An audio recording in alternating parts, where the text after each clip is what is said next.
Welcome to Blinman. Here we are at the Blinman Copper Mine. So we're going to be going in. I may not say much. The tour guide may say most of it because this is a actual tour. So yeah, just a quick one.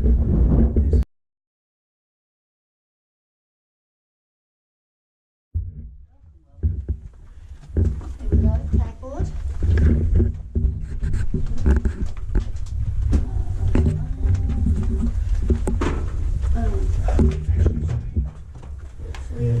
Blue one.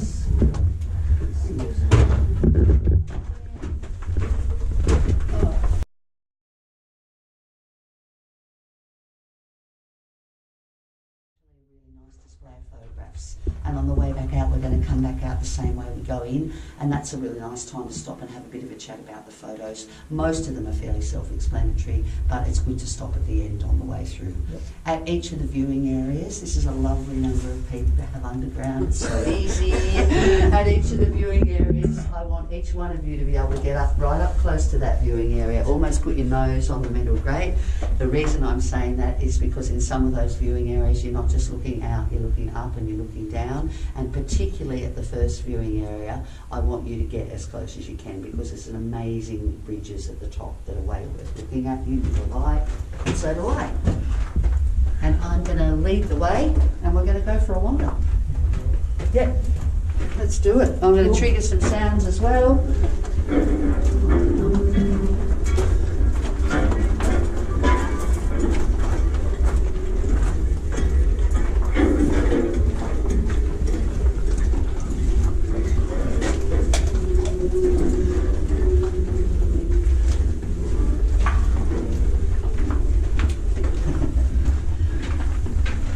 The old ore bucket. No kidding.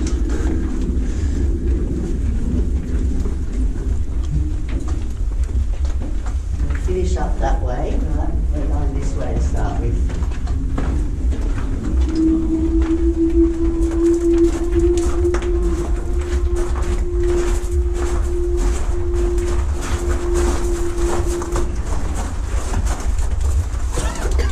We're in a copper mine. I guess that it's probably a great idea if we check out what the copper minerals look like and what they are.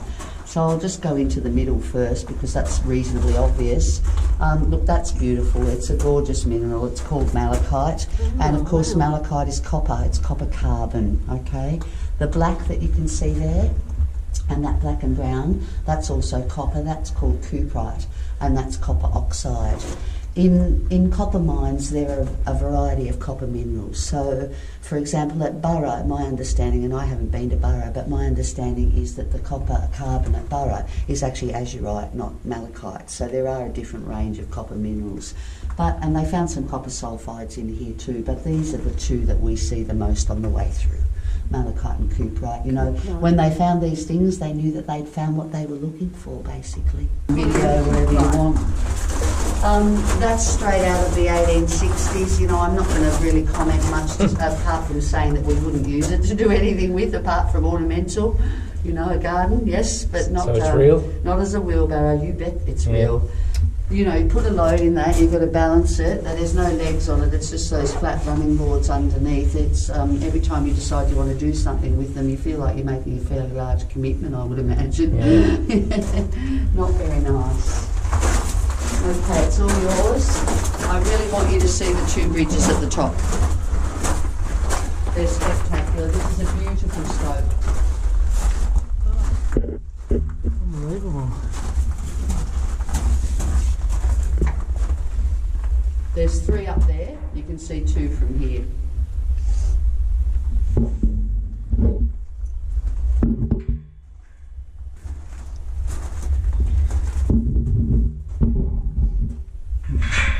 Unless you've got a, is that a winch? That's something of ours. Yeah.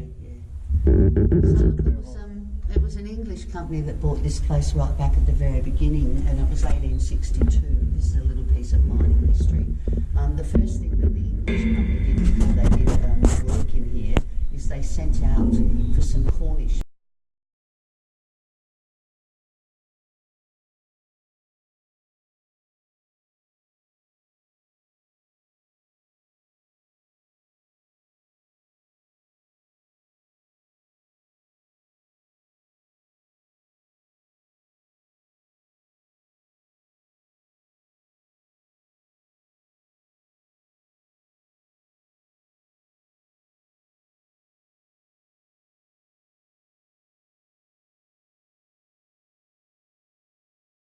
Pardon?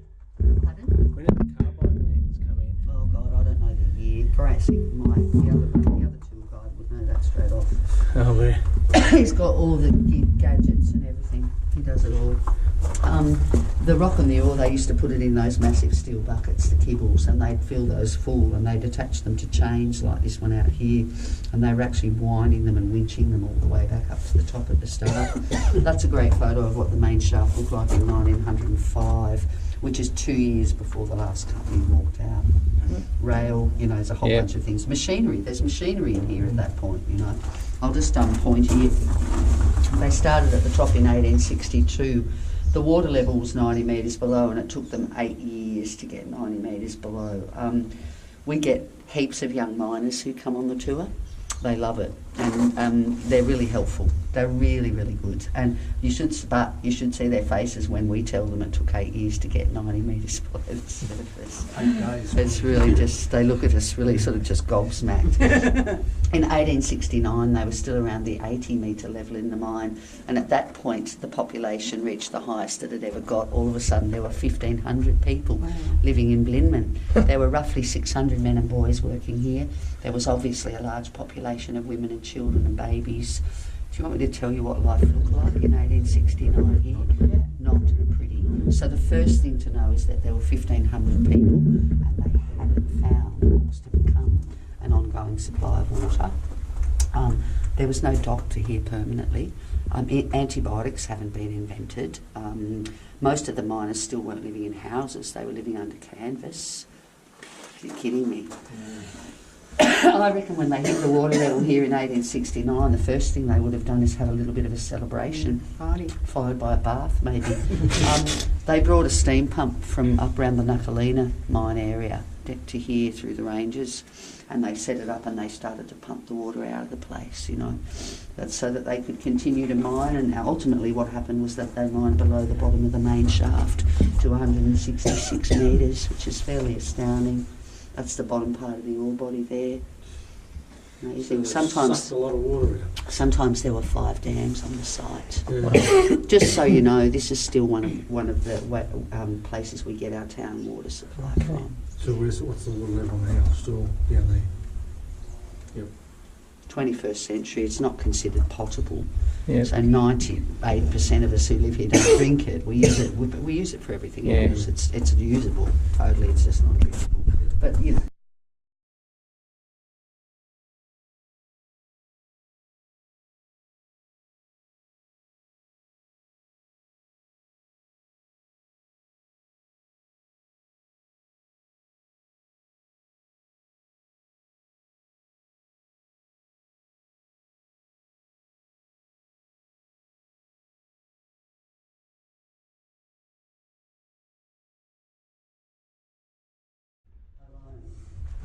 Okay, we'll just head down.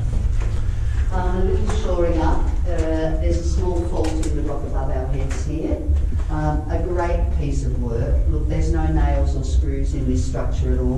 The whole thing's been mortised together, which basically means it's been put together like a puzzle. The reason for work like this is to show people what it would have looked like. Here you can see where my light's shining in this section here. This is where our work finishes. This is where we link back up to the old original tunnels of the 1860s. So we're about to take a walk in tunnels that are over 150 years old. At that point, what I like to do is tell you how old the rock is that we're standing underneath and next to. In terms of the Flinders Ranges, this is some of the oldest rock that you'll find. The date on this rock is roughly 800 million years old. So if there was a search for fossil remnants here, we would never find any, and the reason for that is obviously that the rock's roughly 240 million years before there was any animal life on this planet. It's an ancient layer of rock. Beautiful. Yeah, beautiful. Yeah. Colours. Yeah. You wait till we get to the bottom section, I'll show you some really nice stuff. Watch your heads. I have to say to you that this viewing area, and I know I can see already this morning, is going to blow your mind. The light in there is absolutely amazing, especially at this time of day. And the sun, there's just all this incredible shadow on light. It's beautiful. That's ore body. Yeah, little bits of cookite. Yeah, That's it. look. There. Okay, we're just going into the stope. I can feel it. This is the spot where I can feel cement.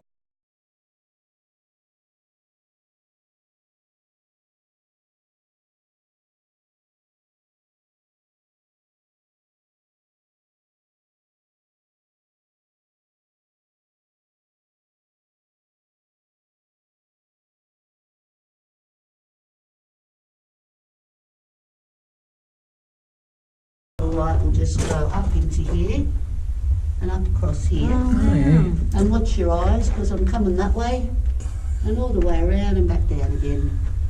Beautiful. Yeah. Very neat. Yes.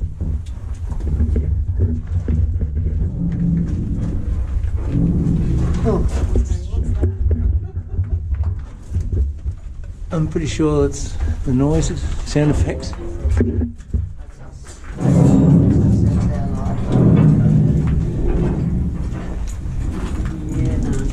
No?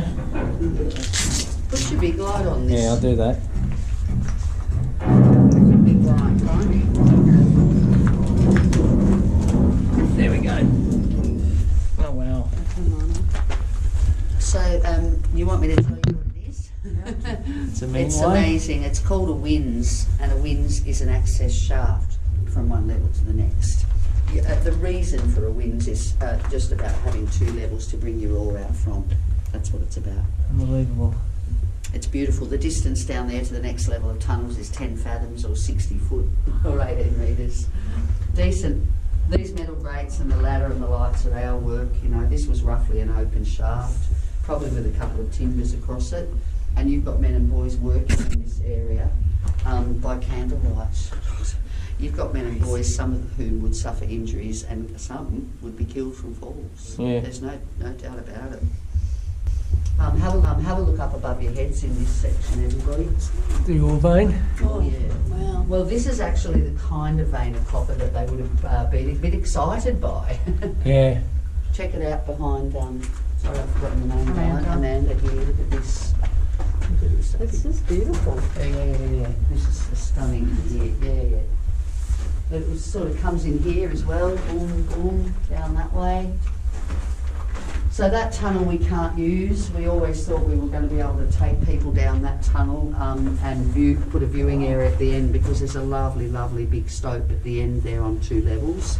We had a geotech, and look, I can't remember the year, but they told us we'd never be able to use that tunnel because underneath they'd gone up too far. So the floor is undermined. Yeah. So what's the distance of the floor to the next tunnel? Most pitches are 18 metres. Okay. But yeah. What I'm going to do now is I'm going to talk about tunnelling work. So I just want you to sort of have a look at this area here. I'll show you my light now. Because I like to call the drill holes buttholes. I don't tend to use that term when I've got children onto it. It creates hysteria. Can you hold that for me?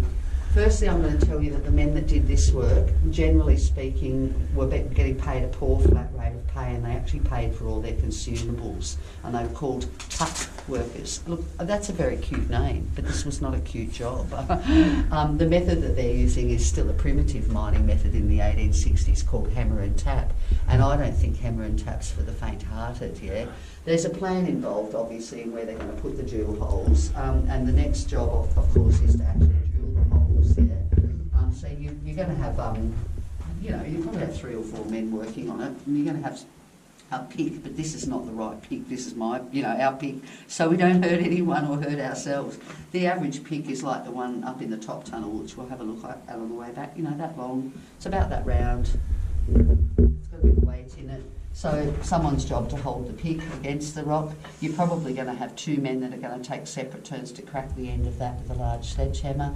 And while they do that, it's this guy's job not just to hold the pick. The way that they get something like this into the rock as far as they can is by him rotating the pick.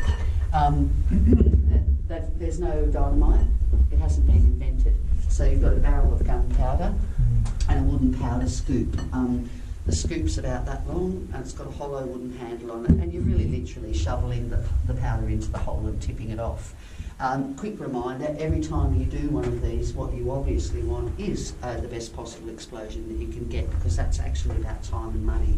So you pack as much black powder into the hole as you think you can. You pack in a wadding to hold the powder in there, and then it's usually a powder monkey's job to come in and set in the small fuses that they used to make, and then to actually deal with lighting these, you know, and run. And look, there's a guy, there's people who lost limbs and fingers. There's a guy buried in our cemetery who was blown away doing this work.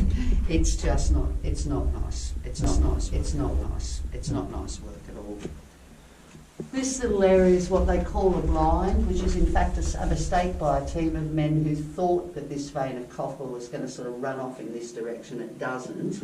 But this is an old crib room. Come and have a look. It's a perfect crib room. It's away from, you know, a bit out of the way. It's away from things like this, and it's a bit out of the way. You might have 20 men take lunch in a space like this.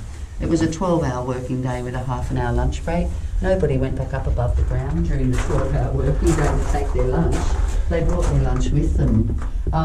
Look, luckily there were quite a few Cornish women here, so some of the men and boys that worked here were obviously eating what was traditional mining food in Cornwall, and that was a Cornish pasty. You know about the pasties, how they were made? So they were a little bit larger, and the reason they were larger was because they didn't just have meat and vegetables in them. About 3/4 of the pastry was the mix of meat and veg, and in the same pastry was a little bit of dessert, and often that was apple pie.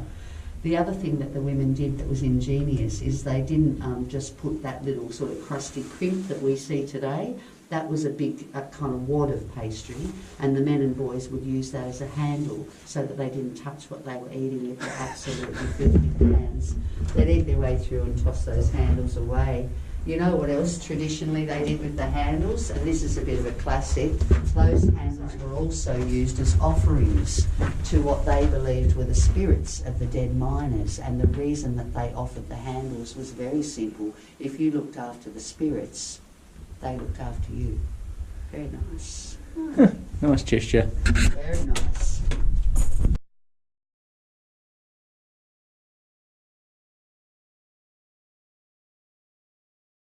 Right, this is a new tunnel that they've shored up. Well worth a look.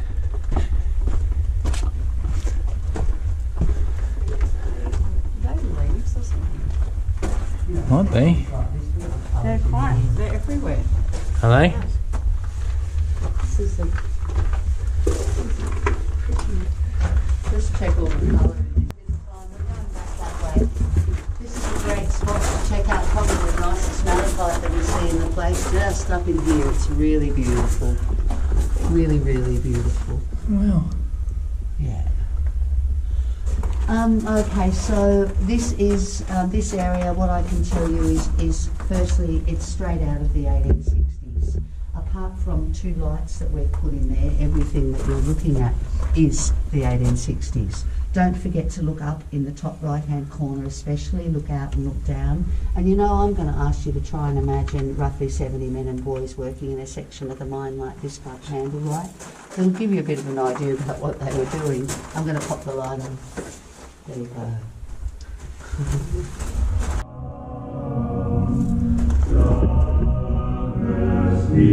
Over me, my rest a stone.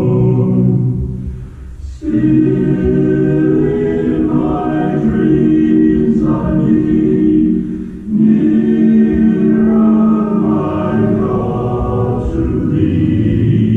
Nearer, my God, to thee.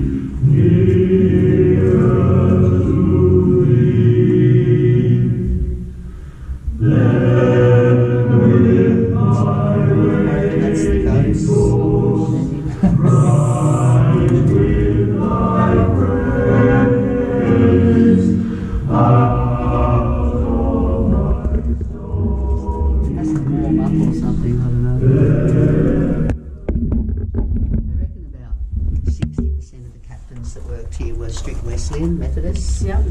basically what that meant at the end of the day on Saturday was that those captains would pull all the men together and give them a bit of a finger wag and say, if we don't see you at church on Sunday, don't even bother to turn up to work on Monday, we won't pay you. Oh. So, you know, it was a 6-day working week and Sundays was church. Wow. Yeah, definitely. So this is the work the volunteers did, which is really impressive. Undressed timbers.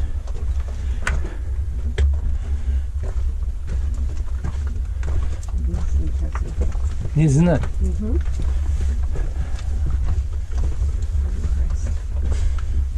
These things. I'm not sure.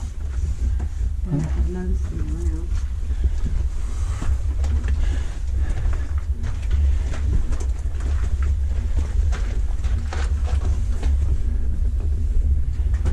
And here we are again.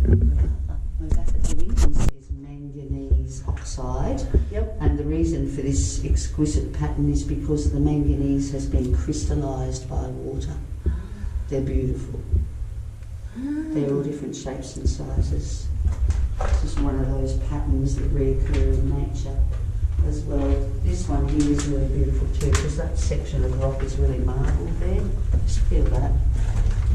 Through those. Yeah.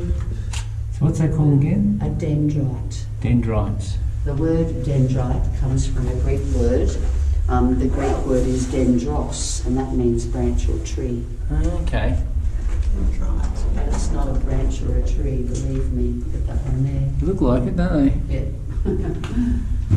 This one's probably the most intricate of all of them. This one here.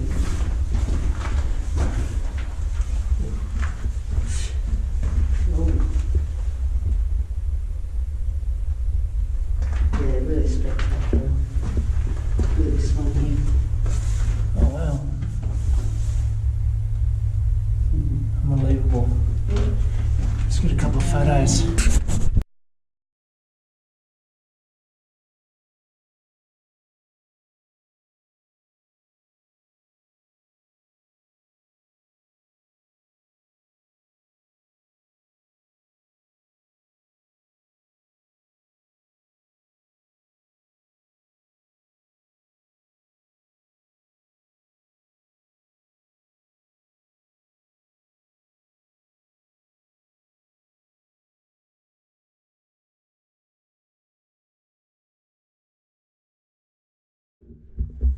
Okay, just some photos they got done.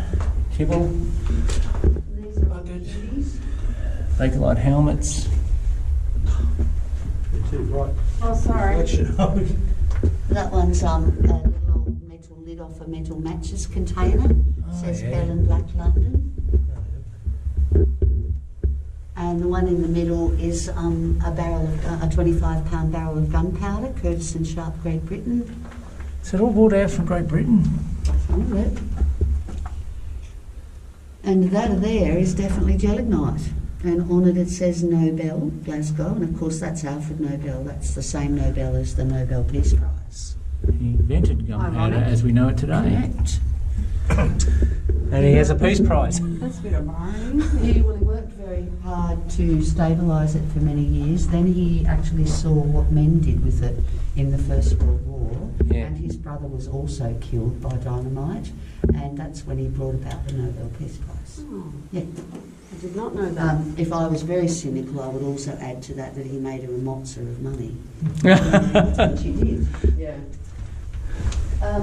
One of the pics, a kibble bucket, a photo of an old sort of fashion head of a sledgehammer, Yep. another pic, and the wooden powder spoon.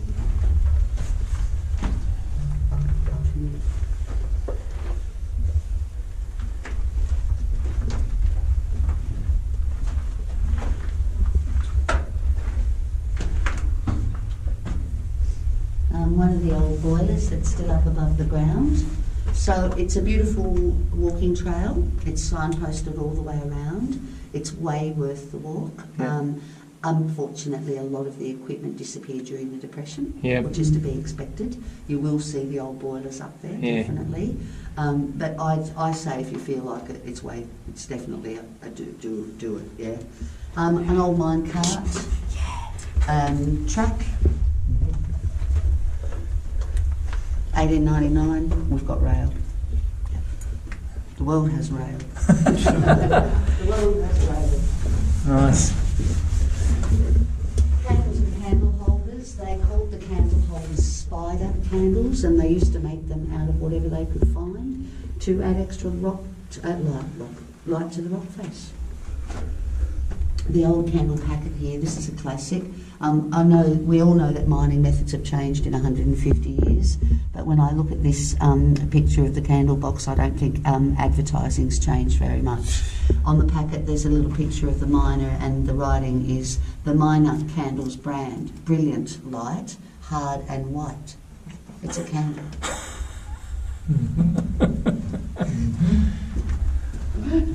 What a load of rubbish. Oh, God. And that's a tipper cart. They're pretty cool looking things, I reckon. Yeah. I still want to see the wheels. Yeah, We're not allowed to touch anything we find, so. yeah. And that's just in one of the old wheelbarrows, yeah, just looking from up above. Nice. So at this point, we're sort of concluding the tour, and what I'm going to say to you guys is firstly, good work, thank you, and welcome back to the year 2018.